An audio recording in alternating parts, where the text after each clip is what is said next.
ઇમામ પોતે લખે છે. આ છોકરો બી મરી જવાનો, જેમ અગાઉ મરી ગયા છે એવી રીતે. ત્યારે માતાની આંખમાં આંસુ હતા. બે મરી ગયા, આ મરી જશે કે. ઇમામે કીધું પાછા 2-4 મહિના પછી મને દેખાડ્યો તો ક્યાં મરી જવાનો કે 6 મહિનાથી વધારે નહીં જીવે.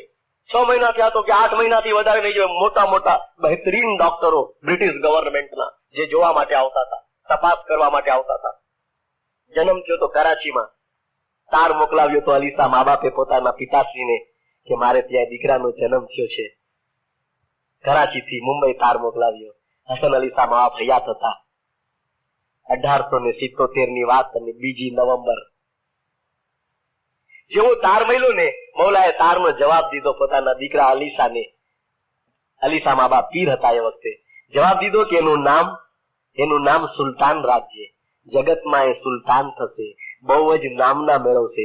એના જમાનામાં ઘણા જ ફેરફારો થશે, ઘણી પ્રગતિ થશે, ઘણા ઊંચા દરજ્જે જશે. આ બધી પેશનગોઈ એક દાદાની હતી પોતાના પોતરા માટે. અને ડાક્ટરો જોઈને કહેતા હતા કે મરી જશે. ઇમામ કે સુલતાન થશે. સુલતાન એટલે બાદશાહ.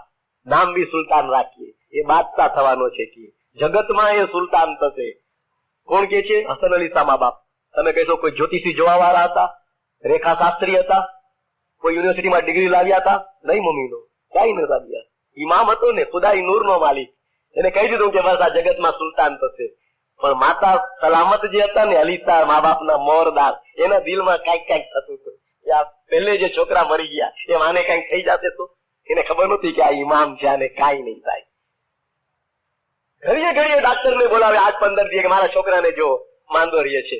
ઇમામ કે આ ડાક્ટરો બી એવા હતા કે હું 20 વર્ષનો થયો ત્યાં સુધી આવતા ને કેતા કે આ મરી જાય. હવે બેમાર તો વાંચો મમ્મીનો, મારો પીછો જ ન મૂક્યો કે. જો કે ઇમામ દુનિયામાં ને બીમાર રહેતા હતા. બાપાએ લખ્યું છે પોતાના મેમોયર્સમાં કે મારી આંખો બી કમજોર હતી, બચપનથી વાંચી બી નહોતો શકતો, દૂર બહુ મને ઓછું દેખાતું હતું. અને મારી માને કહેતો કે મને ચશ્મા લઈ દે, મને નથી સૂચતું બરાબર. તો મારી મા એમ સમજતી કે હું એકનો એક દીકરો છું એટલે લાયટકો છું, એટલે હું ખાલી ખોટું બોલીને ચશ્મા લેવા માંગુ છું. મારી મા બહુ કડક હતી. એમાં બધી વિગતો લખી છે પોતાના મેમોયર્સમાં. પોતાની દુનિયામાં મજબૂરી બતાવે છે કે માં દીકરાને સમજતી નહોતી કે દીકરો ઇમામ છે, દીકરાનો શું ધર્મ છે, દીકરાની અંદર કયું નૂર છે, એની જાણકારી નહોતી માને. અને મોટા મોટા રાજા, રજવાડાઓ, નવાબો, ઈરાનના શાહો ને બધા આવતા ને ખરખરો કરવા માટે અલીસા મા બાપનો, એમાં જે ગુઠાયેલા રહેતા હતા. ઇમામ સુલતાન મોહમ્મદ ને બચ્ચું સમજીને અલગ મૂકી દીધેલો. બાપાએ લખ્યું છે કે એ વખતે કે જયારે અમારા પિતાશ્રી જોમો સિફારી ગયા, મારો કોઈ ભાઈ નહોતો, કોઈ બેન નહોતી, ન નાનો ભાઈ ન મોટો ભાઈ. સંસારમાં એ વખતે દુનિયાબાને ઇમામ એકલો હતો, અને હતી તો બીજી એની જમાત હતી. તમે વિચાર કરજો મમ્મીનો, દુનિયાબાને એક ઇન્સાનના માટે આપણે જોયું તો કે આપણને. અને એ વખતે જમાતે માંગણી કરી કે ખુદાવી જમાતની ઈચ્છા છે કે આ દીદાર દેવા આવો. 7 વર્ષ 9 મહિના ને 16 દિવસનો ઇમામ, આવો અને દીદાર દો જમાતને.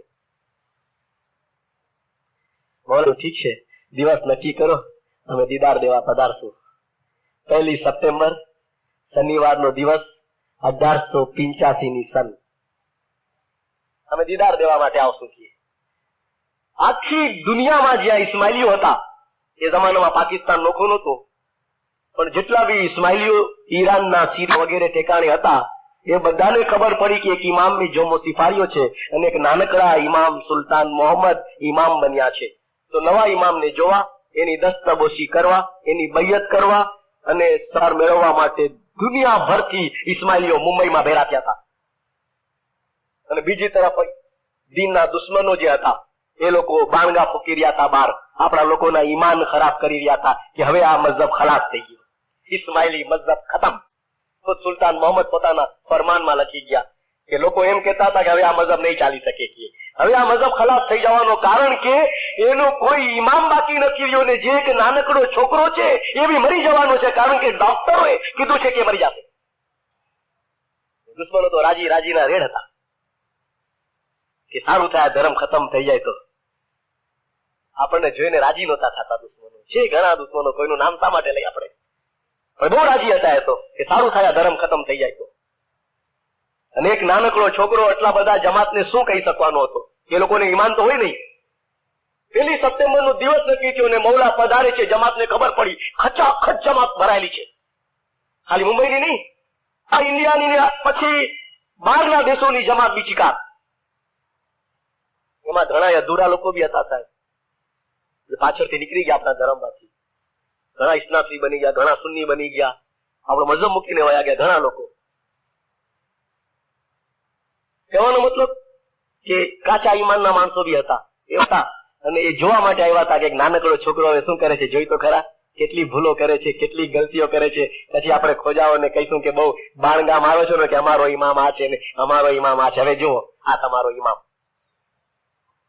જમાત બેઠી છે ને મૌલા પધાર્યા, નાનકડા. તમે વિચાર કરો, 8 વર્ષ બી પૂરા નથી, હજી 2 મહિના બાકી રહ્યા છે ને ઇમામ પધારે છે. કેવી રીતે પધાર્યો છે? દેખાય નહીં જમા, દેખાય નહીં. અત્યારે તો મૌલા આવે ને તો મૌલા એટલા બધા ઊંચા કે આપણે જોતા રહે, સામે વાળો પલટીને જો ઇમામ દેખાતો હોય, પછવાડે વાળો જોતો હોય તો ઇમામ દેખાતો હોય, બે તરફ જોતો જાય, ખાના વરદાન એમ બોલતા જાય. ઓલા ઇમામ એટલા નાના કે દેખાય નહીં કોઈને બરાબર. ઊંચા થાય માણસો ગોઠણિયા ઉપર કે જોઈ તો ખરા મૌલા કેવી રીતે નીકળી ગયો. તમે પોતે વિચાર કરો, 8 વર્ષથી નાનો ઇમામ આવ્યા, મૌલા આવીને સીધા તખત ઉપર ઉભા રહી ગયા. પહેલી વખત ઇમામ તરીકે જમાતમાં આવ્યો, હજારો ઇસ્માઇલી બેઠા છે. અમે તો જોયું મમ્મીનો, તમે કોઈ છોકરાને પહેલી વખત ધોવા પડાવવા દો ને, જો ટ્રાયલ સ્કૂલમાં ન લીધી હોય બરાબર, તો એ 3-4 ગોટાળા કરી જાય. પછી એના મા બાપ કે ઘરમાં તો સારી પડાવી હતી, ક્યાંય કેમ ભૂલ થઈ ગઈ? તો કે ગભરાઈ ગયો જમાતને જોઈને. કોઈ નવું લેક્ચર તૈયાર કર્યું હોય, છોકરાને ઉભો રાખી દો, જમાત વધારે હોય, 2-4 ગોથા ખાઈ જાય. કાં તો કે ભાઈ ઓડિયન્સ ને ફેસ કરવું છે ને, ગભરાઈ જાય નાના બચ્ચા. કે તમે વિચાર કરો, આ એક ઇમામ હતો, પણ ઉંમર તો દુનિયામાં એક બચ્ચા કરતા બી નાની હતી. અને તેઓ આવ્યા ને ફરમાન કરવા માટે ઉભા રહ્યા. પહેલી વખત જમાતની વચ્ચે આટલી બધી ગેધરિંગમાં ઇમામ ઉભો છે, માનવતા સાથે નહીં. માં તો ધર્મમાં જાણતા બી નહોતા, આ તો ઇમામ હતો એક, અને ઉભા રહ્યા હોય ઇમામ. ઉભા એટલા માટે કે જમાત જોઈ લઈએ, જો બેસી જાય તો નહીં દેખાય પચવાડે વાળાને. મૌલા ઉભો છે, તેજ ઊંચો છે, એના ઉપર ઇમામ ઉભો છે કે જો તમારા ઇમામને જોવો હોય તો. ઈમાનદારોએ ઈમાનથી જોયો, અધૂરા ઈમાન વાળાએ અધૂરા ઈમાનથી જોયો, અને બે ઈમાન લોકો તો ખાલી ભૂલો કાઢવા આવ્યા હતા. મૌલાએ બધાના દિલ જોઈ લીધા. અરે ઇમામ જો આવી રીતે ન કરે તો ઇમામ ન કહેવાય મુમીનો. બધાના દિલ જોઈ લીધા, એક નો દિલ વાંચી લીધો, એક ના મગજમાં જોઈ લીધું કે આ લોકો શું વિચાર કરે છે. મૌલાને થયું કે લગભગ માણસો વિચાર કરે છે કે અમારો ઇમામ એક બચ્ચું છે, અમારો ઇમામ એક નાનકડો છોકરો છે. ઇમામ વિચાર કર્યો છે હું ફરમાન કરતી વખતે એમ બોલીશ અમારા વાલા રૂહાની બચ્ચાઓ, તો અમુક અધૂરા લોકો હસવાના છે. કે હસશે એટલા માટે કે કહે છે કે જો પોતે બચ્ચું છે ને અમને બચ્ચા કહે છે. કેવો છે? 80 વર્ષના માણસો બેઠા હતા, 80 વર્ષના. અત્યારે ઓછા દેખાય, ત્યારે વધારે હતા. 80 85 વર્ષના માણસો બેઠેલા. અને બાપુ એમ બોલે અમારા વાલા રૂ બચ્ચાઓ, તો કેટલાય કહે છે કે આ તો ગજબ કરવા નહીં કીએ. બચ્ચું પોતે ને 90 વર્ષના ને કે છે અમારા બચ્ચાઓ. જો ઈમાન હોય તો જુદી વસ્તુ છે. તો મૌલાને શું કે કેમ ફરમાન કરું? મુખીને પૂછે છે, મુખી આ જમાત બધી મુંબઈની જ છે? ખુદાઈન કે દરેક ઠેકાણેથી ભેરી થઈ છે, કે દૂર દૂરના દેશોથી બી આવેલી છે, ઈરાનથી બી આવેલી છે, કે અને આપના દીદાર માટે ને બૈયત માટે આવી છે. ખુદાઈન હવે માં ઉભાથી આવો. તમે પોતે વિચાર કરો, ફરમાન કરવું છે ઇમામને, પણ શરૂઆત કેમ કરે? આપણે કઈ હકીકતથી મમ્મીનો કઈ કોઈ મોટો લીડર ભાષણ દેતો હોય, લેડીઝ એન્ડ જેન્ટલમેન કે, ઉર્દુમાં કે તો ખવાતીન હઝરાત કે, ભાઈઓ ને બહેનો કે, ઇમામ શું કહે? રૂહાની બચાવો કે હસવાના હતા બધા. મૌલાના શું કહું કે તમે જુઓ કલામે ઇમામે મુબીન ભાગ પહેલો, ફરમાન પહેલું છાપેલું ફરમાન છે. કોઈ મોજીજાનો દાખલો નથી કે તમને કઈ એનું પ્રૂફ ન મળી શકે. પ્રિન્ટેડ ફરમાન, પહેલું જ ફરમાન ઇન્ડિયાનું. મૌલા ફરમાવે છે, શરૂઆત કરે છે. ઘણી જમાત આવી છે ને મૌલાનાથી, ઘણી જમાત આવી છે. તો તમે વાંચો ફરમાન, આજે બી કિતાબ ઘરમાં હોય તો. હે જમાતો, શરૂઆત હે જમાતો. ઇમામ બોલાવે છે જમાતને, હે જમાતો, અને શરૂઆત કરી ફરમાનની. તમે અમને નાના નહીં સમજજો. શરૂઆત જ નાનાથી, શરૂઆતમાં જ છે કે એમ નહીં સમજતા બચ્ચું છું. તમે અમને નાના નહીં સમજજો, અમે નાના નથી. મારા જેવા વિચાર કર્યો કે લે નાનકડો છે ને પાછો કે છે નાના નથી. હે જમાતો, તમે અમને નાના નહીં સમજજો, અમે નાના નથી, અમે આલે રસૂલ છીએ. આલે રસૂલ છીએ. અમને યાદ છે મમ્મીનો, મુંબઈની હાઈકોર્ટમાં એક કેસ ચાલ્યો હતો ઘોરા કોમનો, અને જે ગુજરી ગયા ને તાહેરના સૈફુદ્દીનના વડા મુલ્લાજી, સવાલ પૂછ્યો તો હાઈકોર્ટે કે તમે તમારી કોમના ઇમામ છો?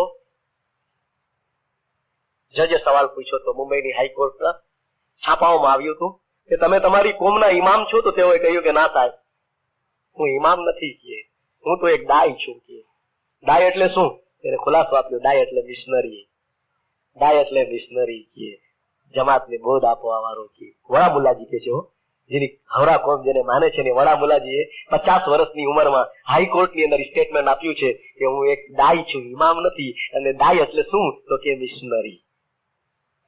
ત્યારે ઇમામ નાનકડો કહે છે, સાંભળો તો સહી મમ્મીનો, અમે નાના નથી, અમે આલે રસૂલ છીએ. હજી સુધી કોઈ લાવો નથી કહ્યો આલે રસૂલનો. આ નાનકડો ઇમામ કહે છે અમે આલે રસૂલ છીએ. અમારા દાદા હઝરત અમીરુલ મોમિનીન છે. કેટલી ઊંચી છલાંગ મારી. અમીરુલ મોમિનીન ને દાદા બનાવી દીધા હઝરત અલીને. અમારા દાદા હઝરત અમીરુલ મોમિનીન છે અને અમારી દાદી ઇમામ બાજી કે છે ખાતુને જન્નત હઝરત બીબી ફાતિમતુઝ ઝહરા છે. ઇમામે નામ કીધા પૂરા.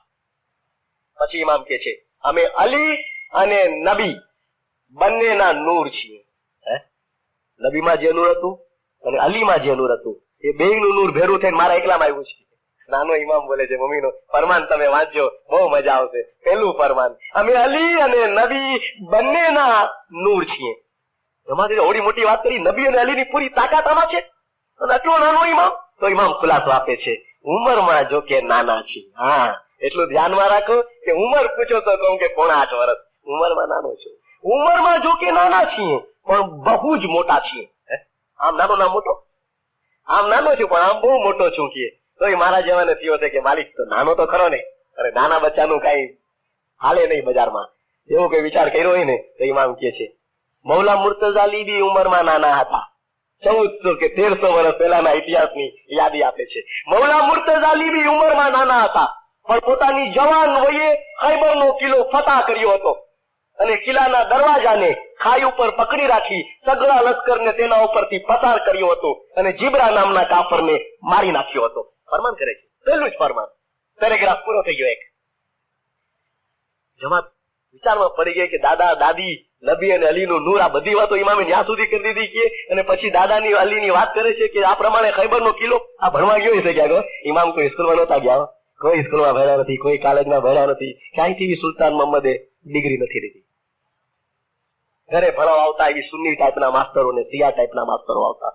પણ ઇમામે તો આવી બધી વાત વાંચો, એના મેમોરીઝમાં લખેલું છે કે મારા માસ્તરો પ્રત્યે મને કંટાળો પડતો હતો કે મારા પોતે લખી ગયા છે. અને ઇમામ બોલે છે પછી ઇમામે કીધું મૌલા મુર્તઝા અલી જાહેરમાં જવની રોટલી ખાતા હતા. શું ખાતા હતા એ બી યાદ છે.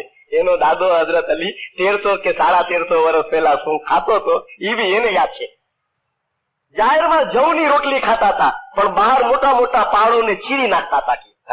પહાડ ને ચીરી નાખતા હતા. નાના હતા તો કે મતલબ કે મને બી પહાડ ચીરતા આવડે છે, હું બી ભલે નાનો પણ અલીનો છું ને કે હું મોટા મોટા પહાડોને ચીરી નાખતા હતા. અને પછી ઇમામે કીધું એક પલકમાં આખી દુનિયાને છેડે જઈ પહોંચતા હતા. અહીંથી આ છેડેથી આ એન્ડ થી ઓલા એન્ડ સુધી જવું હોય ને, પૂર્વ થી પશ્ચિમમાં જવું હોય તો એક પલક તમે આંખ ઝબકાવો એટલી વાર મૌલા અલી પૂગી જતા હતા કે એક પલકમાં આખી દુનિયાને છેડે જઈ પહોંચતા હતા. અને જે કોઈ મૌલા મુર્તઝા અલી પાસે તલબ કરતો એટલે કે ઉમેદ કરતો, તેની ઉમેદને પૂરી કરી મુશ્કિલ આસાન કરતા હતા. પછી કે છે ઇમામ અમે તે મૌલા મુર્તઝા અલીની औलाद છીએ.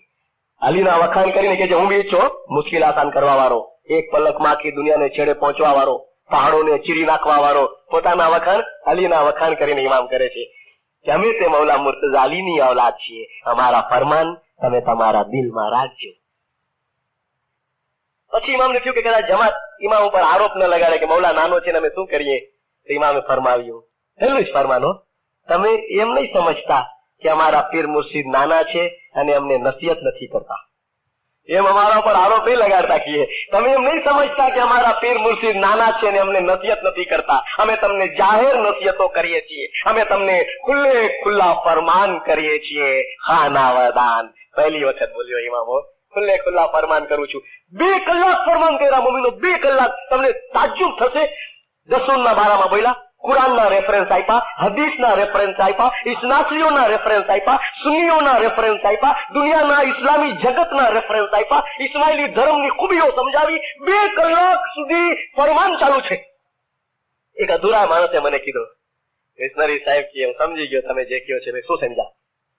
મને કે ખૂબ ગોખી ગોખીને આવ્યો હોય છે તો બધું કહી દીધું. ગોખીને સમજો ને બાય હાર્ટ કરીને આવ્યો હશે કે બાય હાર્ટ ખૂબ કર્યું હશે, આવીને બોલી દીધું બધું કે શાબાશ. ગમે એટલું સમજાવીએ તોય માણસો સમજે નહીં. હવે સમજાવો વધારે તો ક્યાં સમજાવો. મા બાપ બેઠા ને ફરમાન કરીને, જમાત ઇમામની નજર તો જાય ને, જમાત ઇમામને જોતી હોય, સામે બેઠેલા કઈક 10, 15, 25 માણસો રોવા લાગ્યા. રોવા એટલે આંખમાંથી આંસુઓ ઝેર્યા હતા અને રૂમાલથી પોચી રહ્યા છે.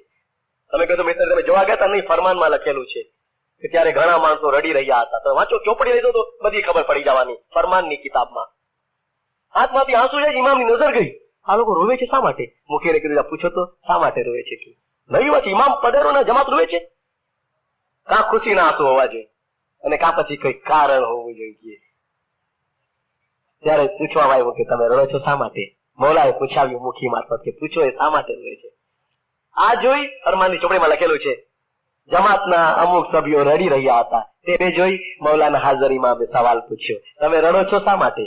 તમને રડવાનું કારણ શું છે? પછી લખે છે ફરમાનની ચોપડીમાં, ત્યારે જમાતે અરજ કરી કે ખુદાવિંદ, આ ગાલીસા મા બાપની યાદ આવે છે, જેથી દિલગીરી થાય છે અને રડવું આવે છે. જમાતે અરજ કરી કે માલિક, બીજું તો કઈ નહીં, પણ તને તખત ઉપર બેઠેલો જોઈ અને તારા પિતાશ્રીની યાદ આવે છે, અલીસા મા બાપની યાદ, અને એટલા માટે અમને દુઃખ થાય છે અને રડવું આવે છે. તમે વિચાર કરો, મમ્મીનો એક જ દીકરો ઇમામનો ને એ બી નાનકડો. દુનિયાબાને જો ઇન્સાન હોય અમારા જેવો અને આખી જમાત ઉઠીને કે તારા બાપાની જે આ દુનિયા છોડી ગયા ને એના માટે અમને દિલગીરી થાય છે ને અમે રડીએ છીએ. જો ઇમામ ન હોત, ઇમામ એક માણસ હોત, ઇમામ એક ઓર્ડિનરી ઇન્સાન હોત, તો એ બી કે જમાત તો ખરેખર રોવું તો અમારે પણ જોઈ. અમે બી નાનકડી ઉંમરમાં આ જવાબદારી કેવી રીતે સંભાળશું? એ ઇમામ બી રોઈ પડ્યો હોત. પણ આ તો ઇમામ હતો, ભલે નાનો દેખાય, 14 બ્રહ્માંડનો ધણી હતો, 7 જમીન અને 7 આસમાનનો માલિક હતો. એને સાબિત કરી બતાવ્યું. જમાત રોતી હતી ને તો એક રૂહાની માં અને રૂહાની બાપ તરીકે પોતાના બચ્ચાને દિલાસો આપવા માટે ઇમામ પાછો ઉભો થયો ફરમાન કરવા. વાંચો ફરમાનની ચોપડી, રોવાળા ઉભા થાય તમારા. અરે દુનિયામાં કોઈની તાકાત નથી આવું ફરમાન કરી શકે. જમાત પાસે ઉભા થઈને કહે છે, જમાત પાસે અમે મુર્તઝાલીનું નૂર હાજર અને નાઝર બેઠા છીએ. મુર્તઝાલીનું નૂર છે કે જે હાજર અને નાઝર છે. જમાત પાસે અમે મુર્તઝાલીનું નૂર હાજર અને નાઝર બેઠા છીએ. માટે તમો જમાતને દિલગીર થવાનું કોઈ કારણ નથી. કે શા માટે દિલગીર થાવ છો? શા માટે આંસુ આવો છો? મુર્તઝાલીનું નૂર છે ને એ હાજર નાઝર છે. જમાત સમજી નહીં, એટલી જમાત હોશિયાર નહોતી. એટલે ઇમામ ફરમાવે છે, અમે આ દુનિયામાં જામો પહેરીએ છીએ અને જામો ઉતારીએ છીએ, પણ નૂર અનાદિકાળથી એક જ નૂર ઉતરતું આવે છે. તમે મારા બાપાને યાદ કરો છો? અરે એ તો લિબાસ છે, લિબાસ છે, ડ્રેસ છે. કે ડ્રેસ બદલાઈ જાય છે. ત્યારે જઈફ ડ્રેસ હતો, એ બચ્ચાના ડ્રેસમાંથી કે ઇમામનું ખોર્યું છે એ ડ્રેસ છે. આજે આપણે આ કપડા પહેર્યા, કાલે બીજા પહેર્યા છે, માણસ જ છે.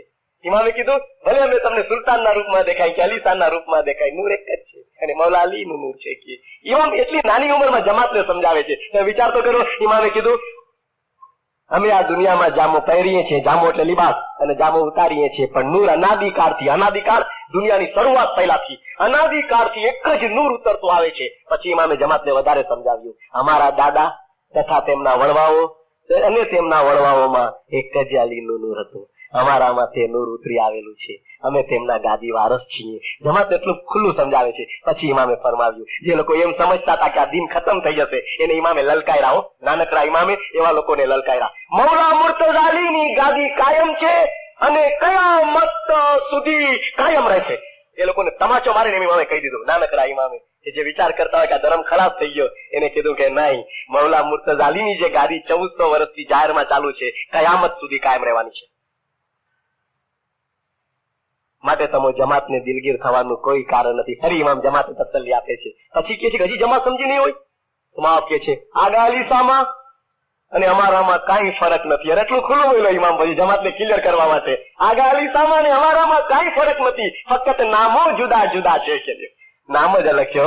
આગા અલીસામાંથી સુલતાન પણ એક જ છે. આવી વાત તો બીજો કરી શકે મમ્મીનો? બીજા કોઈ નાનકડા બચ્ચાથી તમે ઉમેદ રાખી શકો? અને હજારો માણસો રોઈને પૂછતા હોય અને ઘરમાં અલીસા મા બાપ હજી અંતિમ સંસ્કાર નહોતા થયા, કારણ કે આપની રિક્વેસ્ટ હતી કે આપને શાહે નજફ લઈ જવામાં આવે, દવાઓમાં રાખવામાં આવ્યું તો આપના જિસ્મને, અને ઇમામ આવું ફરમાન કરી રહ્યો છે. એક નાનકડો ઇમામ. ત્યારે માણસો ભલે ગમે તે સમજ્યા હોય, એમ સમજવા કે ઇમામ મોટી મોટી વાતો કરી ગયો છે, પણ હકીકતમાં એ ઇમામે દુનિયાને સાબિત કરીને બતાવ્યું, દુનિયામાં સુલતાન થઈને બતાવ્યું, હસન અલી માવતની પેશનગોઈ સાચી કરીને બતાવ્યું કે લીગ ઓફ નેશનના પ્રેસિડેન્ટ બન્યા હતા, જે આજનું યુએનઓ છે. હજી સુધી તમે ચેલેન્જ નહીં કરી શકો કે મિશનરી કોઈ એશિયન કે કોઈ મુસલમાન એ પોસ્ટ ઉપર આવ્યો હોય. બતાવો ને, એક મુસલમાન યા એક એશિયન બી આવ્યો હોય એ પોસ્ટ ઉપર, તમે મને કહો કે ફલાણો આવ્યો છે. એ ઇમામ હતો કે યુરોપના બધા કન્ટ્રીઓએ મળી અને આને ઇમામને પોતાના લીડર તરીકે લીગ ઓફ નેશન્સના પ્રેસિડેન્ટ તરીકે ચૂંટી કાઢ્યા હતા. જગતમાં એ સુલતાન થશે. હસન અલી શાહ નવાબની ભવિષ્યવાણી હતી અને એવા એવા કામ બી કર્યા ઇમામે. 72 વર્ષ સુધી ઇમામત કરી, જે કોઈ ઇમામે ન કરી શક્યા એવું કામ એને કર્યું. 3 તો જુબેલીઓ થઈ અને છેલ્લી ઘડીએ જયારે આ દુનિયા છોડવાની હતી, 80 વર્ષ થયા ઇમામને.